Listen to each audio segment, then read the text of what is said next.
अस्सलाम वालेकुम वरहमतुल्लाहि वबरकातुहू। संडे एपिसोड के साथ मैं आपका मेज़बान अब्दुल गफ्फार आपके हाजिर खिदमत हूँ। आइए बिला किसी ताखीर और तमहीद के सवालों का सिलसिला शुरू करते हैं। पहला सवाल पूछते हैं, अस्सलाम वालेकुम वरहमतुल्लाहि वबरकातुहू, हेल्थ इंश्योरेंस के बारे में कि हेल्थ इंश्योरेंस का कराना कैसा है, सही है या गलत है। देखिए, जो मुरव्वजा तरीका है इंश्योरेंस का, इसका तरीका सही नहीं है, शरअन नाजायज है, हराम है। शरीयत इस्लामिया ने इसको जुए से ताबीर किया है। ठीक है, अलबत्ता बाज मरतबा ऐसा होता है कि ये जरूरी हो जाता है कंपनी में कराना। तो उस सिलसिले में फुकाहा ने ये बात लिखी है कि मुलाजिम को अगर मजबूर किया जा रहा है, कंपनी मजबूर कर रही है, तो उसके जरिए से आप कितना फायदा उठा सकते हैं और किस तरह कर सकते हैं। आइए जो फतवा लिखा हुआ है मैं उसको आपके सामने रख देता हूं कि हेल्थ इंश्योरेंस अगर कंपनी की तरफ से जरूरी है, मुलाजिम चाहे या ना चाहे, कंपनी ने लाजिम करार दे रखा है, तो अब ऐसी सूरत के अंदर मुलाजिम सिर्फ उसी कदर मेडिकल की सहूलत उठा सकते हैं जिस कदर कंपनी ने अपने मुलाजिम के लिए इंश्योरेंस की मुद में रकम जमा करवाई है। उससे जायद फायदा उठाना इसके लिए जायज नहीं है। दूसरा मसला मालूम करते हैं, अस्सलाम वालेकुम वरहमतुल्लाहि वबरकातुहू, कि वित्र की आखिरी रकत में इमाम ने दुआए कुनूत छोड़कर रुकू अदा करने लगा, मुक्तदी के आवाज से दोबारा वापस आकर हाथ उठाया और दुआए कुनूत पढ़ी, फिर रुकू अदा किया और आखिर में सजदा सहू अदा किया। इमाम को क्या करना चाहिए था? यह वित्र वाजिबुल अदा है या नहीं? देखिए, इमाम अगर रुकू में पहुंच जाए या इमाम के अलावा कोई मुनफरिद है, अकेला आदमी है, तन्हा नमाज पढ़ रहा है, उसने दुआ कुनूत नहीं पढ़ी, वित्र के अंदर डायरेक्ट रुकू में चला गया, फुकाहा फरमाते हैं कि इसको वापस आने की जरूरत नहीं है। फतावा शामी ने इस मसले को नकल किया है। ये ऐसी सूरत के अंदर ही रुकू में रहता और उसके बाद में सजदा सहू करके अपनी नमाज मुकम्मल कर लेता।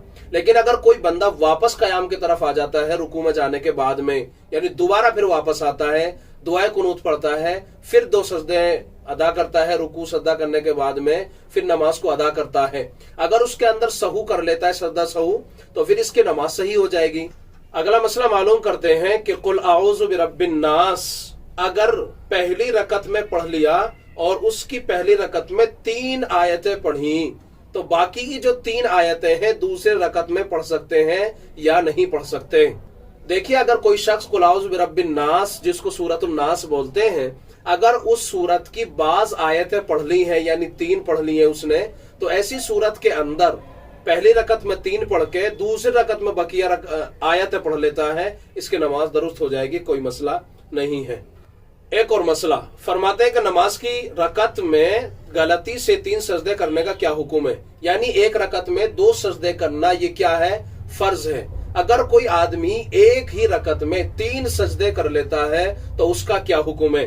देखिए, नमाज की एक रकत में 2 सजदे करना ये तो फर्ज हो गया, लेकिन अगर कोई आदमी गलती से 3 सजदे कर लेता है तो ऐसी सूरत के अंदर इस शख्स के ऊपर सजदा सहू वाजिब हो जाता है। अपनी नमाज को सजदा सहू करके मुकम्मल करेगा, और अगर इसने यूं ही सलाम फेर दिया, बाद में इसको याद आया या किसी वजह से भूल गया, तो वक्त के अंदर अंदर नमाज को अदा करना दोबारा ये जरूरी है। और अगर ऐसी सूरत के अंदर ये वक्त के अंदर नमाज का इयादा नहीं करता है, तो फिर वक्त के गुजर जाने के बाद इयादा करना मुस्तहब हो जाता है, पसंदीदा अमल है। एक और मसला मालूम करते हैं कि औरत का तन्हा हज या उम्रे के लिए जाना कैसा है, क्या जा सकते हैं या नहीं। मेरे पास भी कई दिनों से मसला आ रहा है, समझने की कोशिश करें कि औरत पर फर्ज जो हज होता है और उम्रे के लिए जो जाने का हुक्म बयान किया जाता है वो कब है। जब तक औरत के पास में महरम रिश्तेदार का इंतजाम नहीं हो जाता, तन्हा औरत ना तो हज पे जा सकती है और ना उम्रे पे जा सकती है। इसको फतावा तातार खानी ने नकल किया है। बदायुस सनाए ने भी इसको लिखा है कि मर्द अगर अपनी बीवी के साथ जा रहा है तो उसका महरम है, या औरत अपने शौहर के साथ जा रही है वो उसके महरम है, एक दूसरे के लिए महरम है। औरत अपने बेटे के साथ जा रही है, बेटा महरम है, लिहाजा ऐसी सूरत के अंदर अपने बेटे के साथ जा सकती है। औरत अपने भतीजे के साथ जा सकती है, हकीकी भतीजा है तो सगा भतीजा है, जा सकती है चूंकि वो महरम है। अपने भांजे के साथ जाना चाहती है, जा सकती है चूंकि वो भी महरम है।